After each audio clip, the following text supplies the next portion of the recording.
नमस्कार, आप देख रहे हैं बीसीसी न्यूज। मैं हूं रमाधिमा। आइए बुलेटिन की शुरुआत करें, लेकिन उससे पहले हेडलाइंस।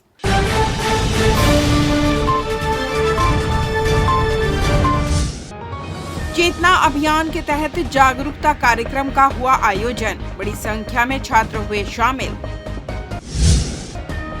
राज्यपाल ने विश्वविद्यालयों का किया निरीक्षण, नई शिक्षा नीति पर दिए निर्देश।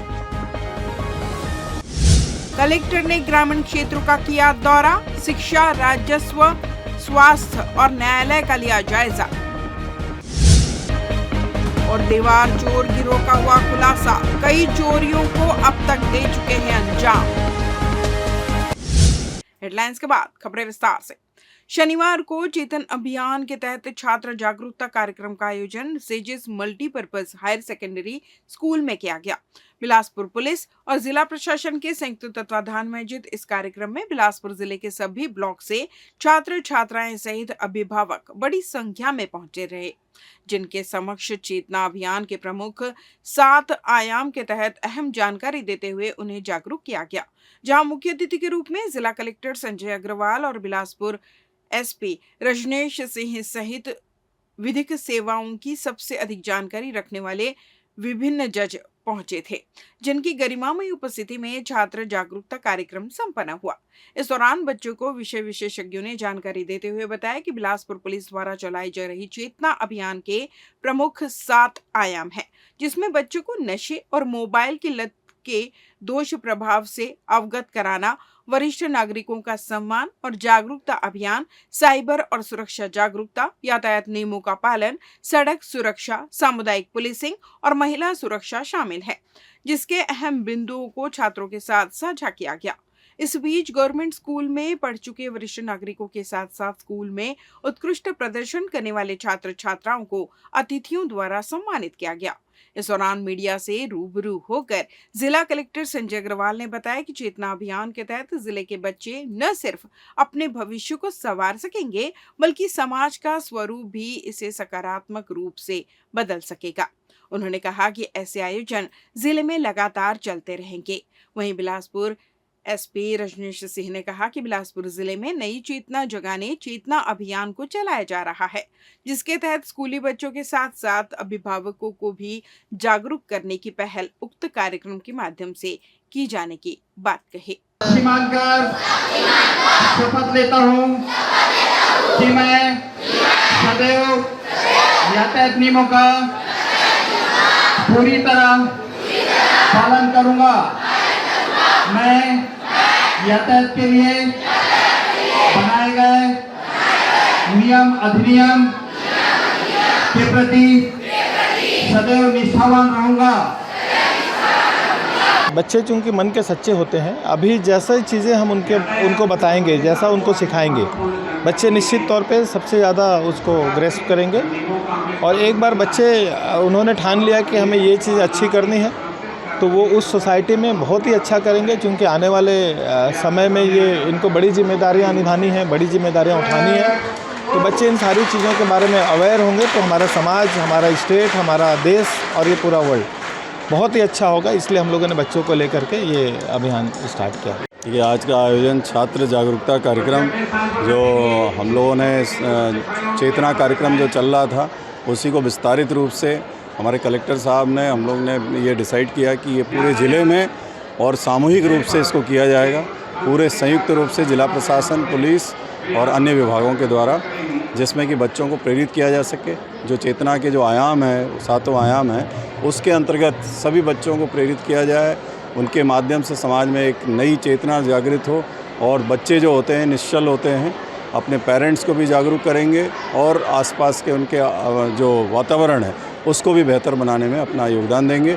इसी के लिए आज ये हम सभी ने ये कार्यक्रम किया है। विशेष कार्यक्रम का आयोजन किया गया है, जिसमें पहले चेतना के जो विभिन्न चरण चलते थे, जिसमें आदरणीय वरिष्ठ पुलिस अधीक्षक महोदय के दिशा निर्देश पर 7 अलग अलग चरण थे, जिसमें जो है यातायात की पाठशाला, महिला एवं बच्चों के विरुद्ध अपराध, नशे के विरुद्ध जो अपराध होता था और साथ ही साइबर क्राइम जैसे चीज़ें होती थी। इन सारी चीज़ों को क्लब करके एक संयुक्त अभियान के रूप में चेतना का एक वृहद स्वरूप निर्मित किया गया है, जिसमें समग्र छात्र जागरूकता अभियान के रूप में इसको चलाई जा रही है। और इसके तहत जिले के सभी 4 विकासखंड है, चारों विकासखंड में आज कार्यक्रम कार्यक्रम संचालित हुई है, जिसमें छात्र छात्राओं को इन सभी अलग अलग आयामों के बारे में जानकारियाँ दी गई हैं, ताकि किसी भी प्रकार का किसी भी छात्र छात्रा के साथ किसी प्रकार का अपराध घटित ना हो और वे जो है नशा से दूर रहें, वे जो है मोबाइल्स के जो दुरुपयोग है उससे दूर रहें, वे जो है सतह जो हमारे समाज के जो अति वरिष्ठ नागरिक हैं उसका सम्मान करना सीखें। इस तरीके से एक बहुआयामी, बहुलक्षित और बहुउद्देशीय कार्यक्रम का आयोजन आज यहाँ पर किया गया है। ये एक बहुत वृहद कार्यक्रम है जिसमें छात्रों को विभिन्न विषयों के बारे में जागरूक किया जाता है। यातायात की जागरूकता, विधिक साक्षरता की जागरूकता, तरह तरह की जागरूकता छात्रों को बहुत आवश्यक है। कई बच्चे स्कूटी और मोटरसाइकिल लेकर के आ जाते हैं, ना उनके पास लाइसेंस होता है, ना वो हेलमेट में आते हैं। तो जब तक हम उनको जागरूक नहीं करेंगे, ये बताएंगे नहीं और इसके खिलाफ जुर्माना भी होता है, कड़ी कार्रवाई होती है, तब तक वो सजग नहीं होंगे। तो छात्रों के लिए ऐसा कार्यक्रम बहुत सार्थक और बहुत ज़्यादा ज़रूरी है। बीच बीच में ऐसा होना चाहिए। मैं आभारी हूँ उन सभी लोगों के जो ऐसी साक्षरता और शिक्षा देने के लिए हमारे विद्यालय में आए हैं। सभी अधिकारियों, सभी विभागों का हृदय से धन्यवाद। और आज यहाँ सियान सम्मान का एक कार्यक्रम रखा गया था। 10 हमारे सियान आए थे बुजुर्ग। उनमें से कुछ ऐसे भी थे जो इस विद्यालय के विद्यार्थी रहे, कुछ ऐसे भी थे जो मुझे बिलासपुर में पढ़ाए हैं, शिक्षा दिए हैं। तो मैं उनकी हृदय से आभारी हूँ कि वो आए विद्यालय में, विद्यालय में उनके चरण पड़े और हमको शुभाशीष दे करके गए। नलकूप खनन पर जिला प्रशासन द्वारा 3 माह पूर्व लगाई गई रोक हटा ली गई है। कलेक्टर एवं जिला दंडाधिकारी ने इस आशय का आदेश 8 जुलाई को जारी किया। गौरतलब है कि भीषण गर्मी एवं जल भराव को देखते हुए जिला प्रशासन ने गत 7 अप्रैल को जल भराव क्षेत्र घोषित करते हुए नलकूप खनन पर तत्काल प्रभाव से रोक लगा दी थी। पेयजल परीक्षण अधिनियम 1986 की धारा 3 के अंतर्गत यह प्रतिबंध लगाया गया था। चूंकि जिले में मॉनसून सक्रिय होने के बाद लगातार वर्षा हो रही है, वर्तमान में कृषकों द्वारा ग्रीष्मकालीन फसल हेतु उपयोग किए जा रहे मोटर पंप से सिंचाई बंद करने तथा विगत दिनों से बारिश होने के कारण भूजल स्तर में गिरावट परिलक्षित नहीं हुई है, इसलिए नलकूप खनन पर लगे प्रतिबंध को तत्काल प्रभाव से हटा लिया गया है। सड़कों पर ठेले, गुमटियां लगाकर यातायात को बाधित करने वालों के खिलाफ नगर निगम की कार्रवाई लगातार जारी है। सालों से सड़कों पर कब्जा जमाकर कारोबार करने वालों पर निगम का बुलडोजर पूरे जोर शोर से चल रहा है। लोगों के प्रतिरोध के बावजूद निगम अमले की पिछले 3 दिनों से कार्रवाई जारी है। कार्रवाई के तहत नगर निगम जोन 4 द्वारा घने व्यावसायिक इलाकों से ठेले, गुमटियां जब्त कर सामानों को हटवाया।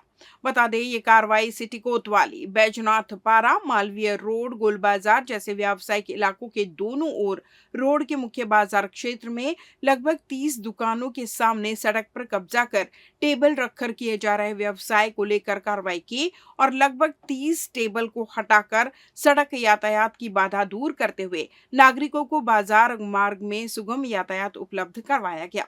वहीं मालवीय मार्ग में सड़क पर व्यवसायियों ने सड़क पर 10-15 फीट तक बढ़ा ली है। इससे सड़क सिमट कर 15 से 20 फीट रह गई है। साथ ही दुकानों के बाहर लगे एंगल्स और शेड इत्यादि को भी निगम ने तोड़कर जब्त करते हुए टीम प्रहरी अभियान के अंतर्गत नागरिकों को सुव्यवस्थित यातायात दिलवाया। डीकेएस हॉस्पिटल से लेकर लालगंगा शॉपिंग कॉम्प्लेक्स तक अवैध गुमटी ठेला जो लगे थे हॉस्पिटल के बाहर जो लगते हैं, उससे कारण क्या है, नाली जाम हो गई थी। बारिश लगातार हो रही थी तो पूरा जाम हो गया था। कचरा वचरा हटा के उसको पूरे ठेला गुमटी को लगातार हटाने का काम चल रहा है। जहाँ जहाँ भी स्टेप के हैं, सेकंड कड़ी में अपना यहाँ भी बंजारी वाले बाबा से लेकर चौक तक, यहाँ सासी मार्केट तक, इसमें भी पाटा तोड़ के हम लोग नाली को क्लियर करा रहे हैं।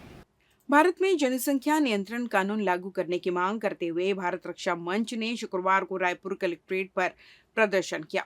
भारत रक्षा मंच नेता अशोक गुप्ता के नेतृत्व में पहुंचे पदाधिकारियों ने इस दौरान प्रधानमंत्री के नाम संबोधित ज्ञापन कलेक्टर कार्यालय पर सौंपा। कलेक्ट्रेट ऑफिस पहुंचे भारत रक्षा मंच के पदाधिकारियों का कहना था कि भारत में जनसंख्या तेजी से बढ़ रही है। वर्तमान में यहाँ की जनसंख्या 140 करोड़ है। संयुक्त राष्ट्र के अनुसार 2050 तक यह आंकड़ा बढ़कर 160 करोड़ के पार हो जाएगा। जिससे प्राकृतिक संसाधनों पर दबाव बनेगा, जिससे जल, वायु, भूमि और ऊर्जा जैसे संसाधन सीमित है। प्रति व्यक्ति जल उपलब्धता में कमी आई है। उन्होंने ये भी कहा कि अगर जनसंख्या नियंत्रण कानून लागू नहीं होता है तो बेरोजगारी और गरीबी में वृद्धि होगी। हर साल 2 करोड़ नए लोग रोजगार की तलाश में आते हैं। बढ़ती जनसंख्या के कारण शिक्षा, स्वास्थ्य, आवास जैसी मूलभूत सुविधाओं पर असर पड़ेगा। ज्ञापन देने पहुंचे भारत रक्षा मंच के सदस्य संजय सोनकर ने बताया कि उनकी मांग है कि केंद्र सरकार 2 से अधिक बच्चों पर सरकारी सुविधाओं का अधिकार समाप्त कर जागरूकता अभियान चलाए, जिससे परिवार नियोजन, महिला शिक्षा, सामाजिक विकास के बारे में जानकारी दी जाए।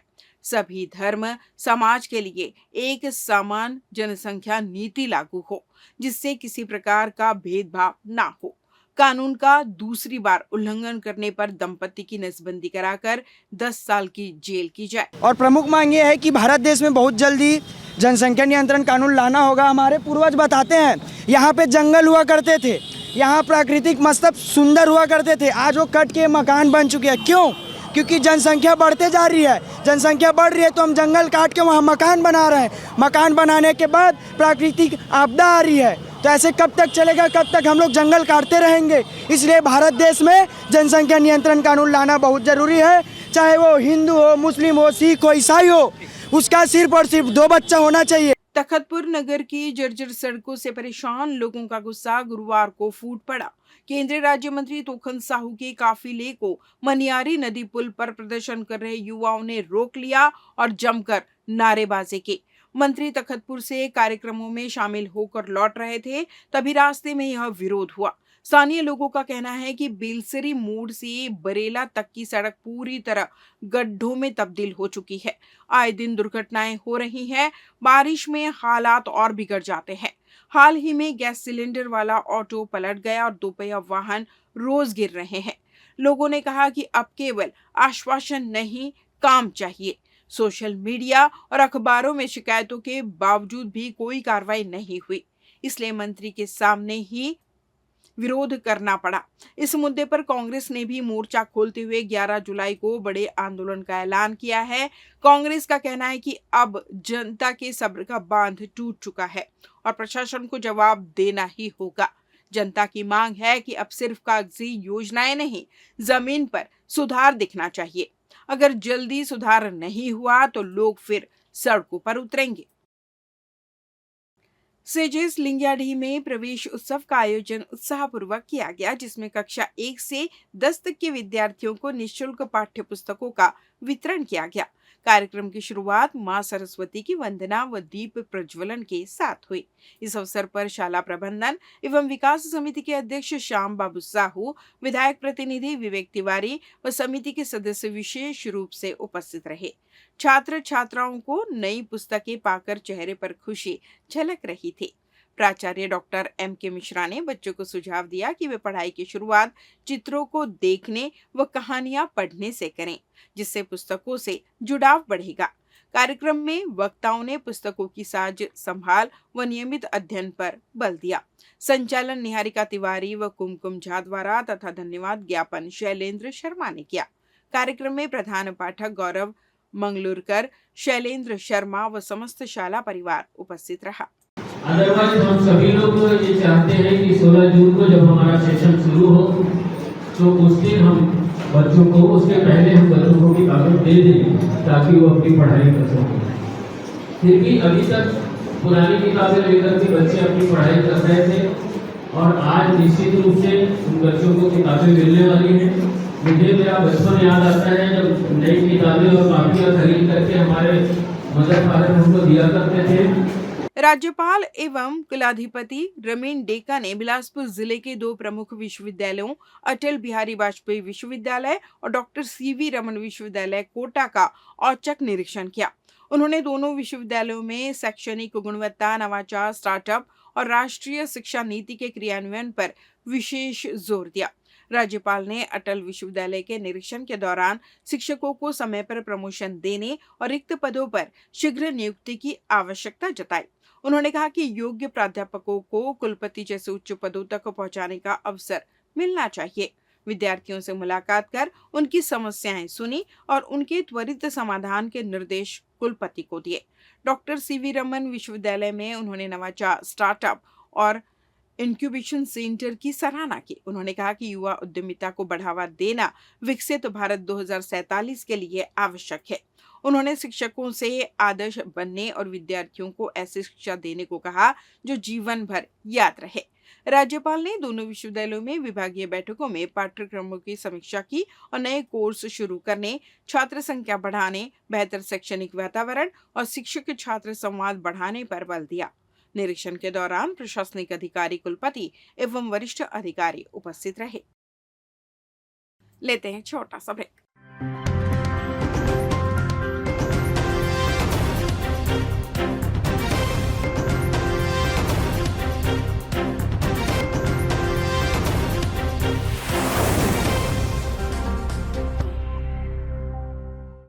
ब्रेक के बाद आपका स्वागत है। बढ़ते हैं अगली खबर की ओर।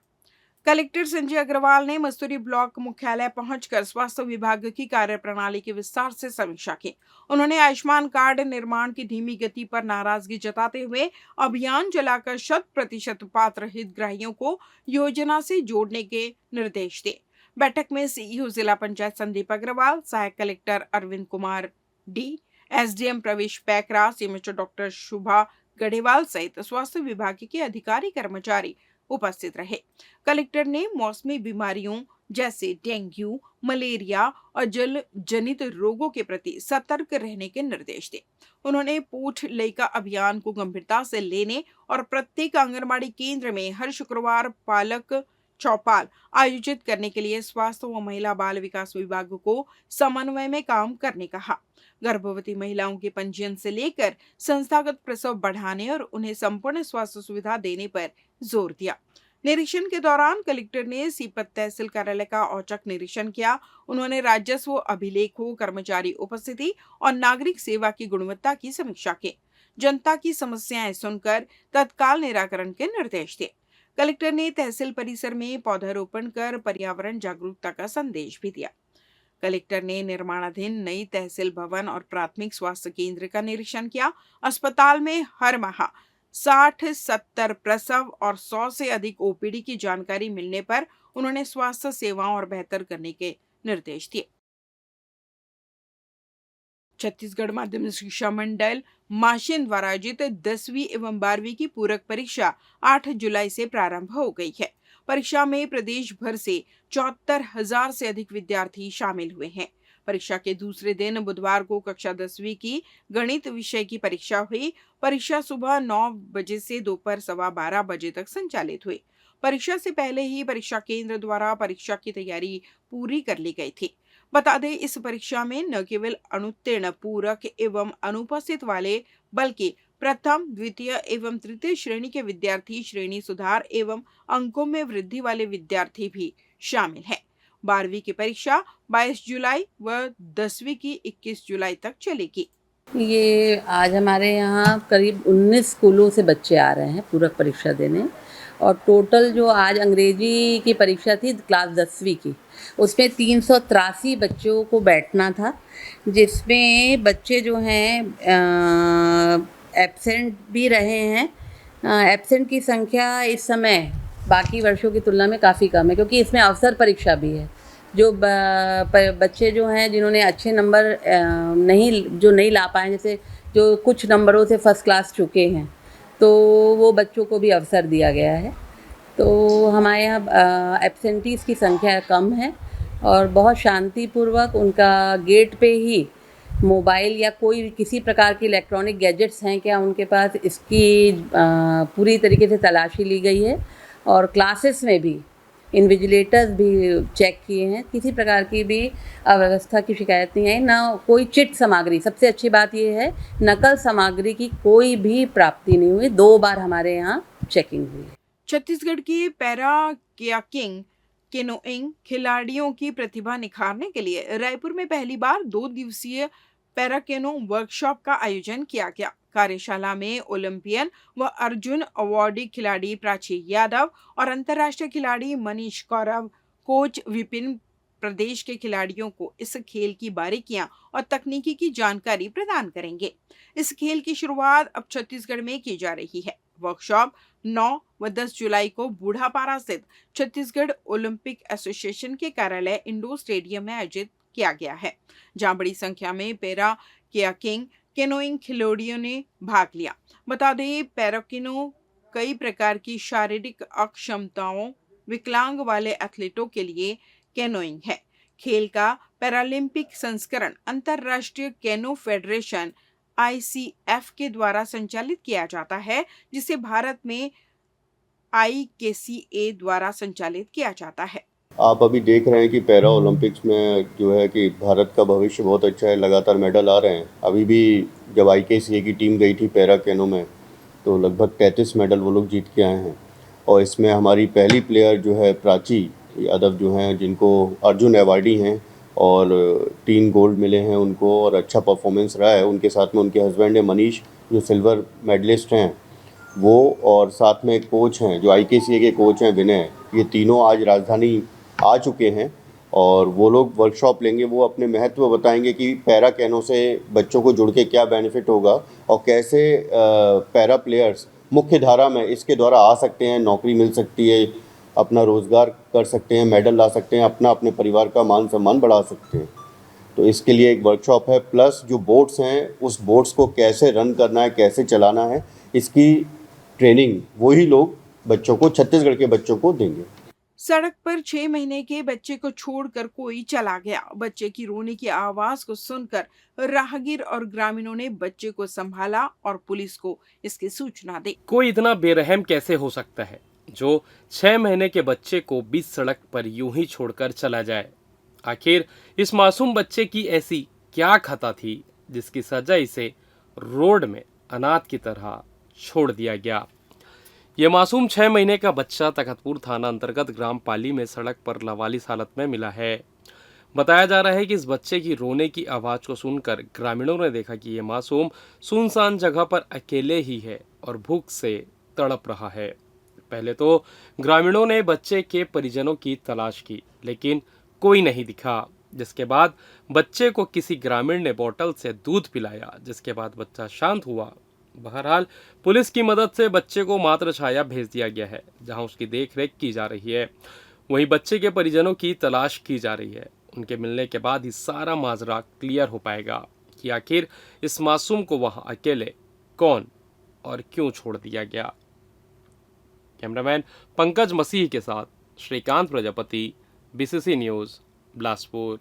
राजधानी रायपुर में नाबालिग से अवैध रूप से विवाह कर शारीरिक संबंध बनाने के आरोपी शेख शाहरुख को आजाद चौक थाना पुलिस ने गिरफ्तार कर न्यायिक रिमांड पर भेज दिया। पुलिस ने आरोपी को गिरफ्तार कर जेल भेज दिया। जानकारी के अनुसार आरोपी शेख शाहरुख पिता शेख कादर उम्र 28 वर्ष ईदगाह भाटा निवासी पीड़िता को अपने प्रेम जाल में फंसाकर विवेकानंद आश्रम के पीछे अवैध रूप से विवाह कर 1 वर्ष से शारीरिक शोषण कर रहा था। जब मामला पुलिस तक पहुंचा तो थाना आजाद चौक में अपराध दर्ज कर पॉक्सो एक्ट की धारा 6 के तहत केस दर्ज कर जांच शुरू की गई। मामले की गंभीरता को देखते हुए थाना प्रभारी एवं पुलिस टीम ने त्वरित कार्रवाई करते हुए आरोपी को गिरफ्तार कर लिया। पूछताछ में आरोपी ने अपना अपराध स्वीकार किया, जिसके बाद उसे न्यायालय में पेश कर न्यायिक अभिरक्षा में जेल भेज दिया गया। राजधानी रायपुर में लाखों रुपए के सोने चांदी के जेवरात एवं नकदी रकम चोरी के 1.5 दर्जन से अधिक प्रकरणों को अंजाम देने वाले देवार गिरोह का पुलिस ने शुक्रवार को पर्दाफाश किया। पुलिस ने इस मामले में 5 आरोपियों व 1 क्रेता सहित कुल 6 लोगों को गिरफ्तार किया है। रायपुर के आवासीय कॉलोनियों के सूने मकानों में हो रही चोरी की घटनाओं की शिकायतों के आधार पर पुलिस के वरिष्ठ अधिकारियों के निर्देश पर anti crime and cyber unit की 30 सदस्यीय टीम का गठन किया गया। टीम के सदस्यों द्वारा घटनास्थलों का निरीक्षण कर प्रार्थियों से विस्तृत पूछताछ करते हुए आरोपियों की पतासाजी करना प्रारंभ किया गया। टीम के सदस्यों द्वारा आरोपियों की पतासाजी हेतु रात्रि में गश्त करने के साथ साथ सभी घटनास्थलों के CCTV कैमरों के फुटेज का अवलोकन किया गया, जिसमें एक गिरोह द्वारा थाना DD नगर, विधानसभा मुजगहन एवं अन्य थाना क्षेत्रों के आवासीय कॉलोनियों में सूने मकानों में रात्रि में चोरी के घटनाओं को अंजाम देना पाया गया, जिस पर टीम के सदस्यों द्वारा उस गिरोह को फोकस कर लगातार पतासाजी की गई। चोरी की घटनाओं में संलिप्त करण ध्रुव, देवार, रवि नेताम एवं सागर नगरहा की पतासाजी करते हुए उनके छिपने के अलग अलग ठिकानों में टीम के सदस्यों द्वारा एक साथ दबिश देकर पकड़ा गया। साक्ष्यों के आधार पर आरोपियों से कड़ाई से पूछताछ करने पर आरोपियों ने विभिन्न आवासीय कॉलोनियों के सूने मकानों में मिलकर 1.5 दर्जन से अधिक चोरी की घटनाओं को अंजाम देना स्वीकार किया, जिस पर पुलिस आरोपियों के विरुद्ध धारा 317 BNS के तहत कार्रवाई की गई। रायपुर जिले के विभिन्न थाना क्षेत्रों में घटित कुल 18 चोरी के प्रकरणों में 6 आरोपियों को गिरफ्तार करते हुए उनके कब्जे से 26 तोला सोना और 1 किलोग्राम चांदी बरामद करने में पुलिस को सफलता प्राप्त हुई है। इस संबंध में विगत कुछ समय से यहाँ के ग्रामीण थाना क्षेत्र, विशेष तौर पर के थाना मुजगहन, थाना अभनपुर, विधानसभा, खम्हारडी, पंडरी, डीडी नगर के आउटर इलाका, इन इलाके में अलग अलग घटना समय पर कुल 18 चोरी के अपराध घटित हुए थे, जिनको खुलासा करने में पुलिस को सफलता प्राप्त हुई है। इस 18 जो अपराध घटित हुए थे, इसमें लगातार अपराध होने के कारण से ACCU की टीम और संबंधित थाना की टीम और उनके वरिष्ठ अधिकारी एडिशनल एसपी को चोरी के खुलासे के लिए लगातार काम करने के लिए लगाया गया था। और इनको जब सभी के घटनास्थल का निरीक्षण किया गया और उसके आसपास के कुछ CCTV फुटेज को देखे गए, उसको घटनास्थल निरीक्षण करने पर लगभग एक जैसा पैटर्न पाया गया, जिस पर से अंदाज़ा लगाया गया कि ये सभी किसी एक गिरोह के द्वारा ही घटित किया गया है। इस आधार पर आसपास के पूरा CCTV फुटेज को कलेक्ट किया गया और इसके अतिरिक्त वहाँ के जो हम लोगों का टेक्निकल पार्ट है उसकी भी एनालिसिस की गई। इस आधार पर एक गिरोह जो देवार गिरोह के नाम पर है, जिसमें से कुछ के विरुद्ध में पूर्व के अपराध हैं, उस गिरोह पर शक जाहिर हुआ और इस आधार पर इनको लगातार ट्रेस करते हुए जो अपने ठिकाने पर या कुछ अपने ठिकानों से बाहर थे, उनको गिरफ्तार करने में सफलता प्राप्त हुई। इनको जब इसमें तमली से पूछताछ किया गया तो सिलसिलेवार इनके द्वारा पूरे 18 चोरी को इनके द्वारा स्वीकार किया गया है। पुलिस को अंदेशा है कि इसके अतिरिक्त भी और कुछ चोरी उनके द्वारा घटित किए गए होंगे। इस आधार पर कुछ आरोपियों के, प्रमुख आरोपियों का भी पुलिस रिमांड ली जाएगी और आगे कुछ और चोरियों के खुलासे संभावित हैं। इस बुलेटिन में बस इतना ही। अगले बुलेटिन में आपसे होगी फिर मुलाकात, तब तक मुझे दीजिए विदा।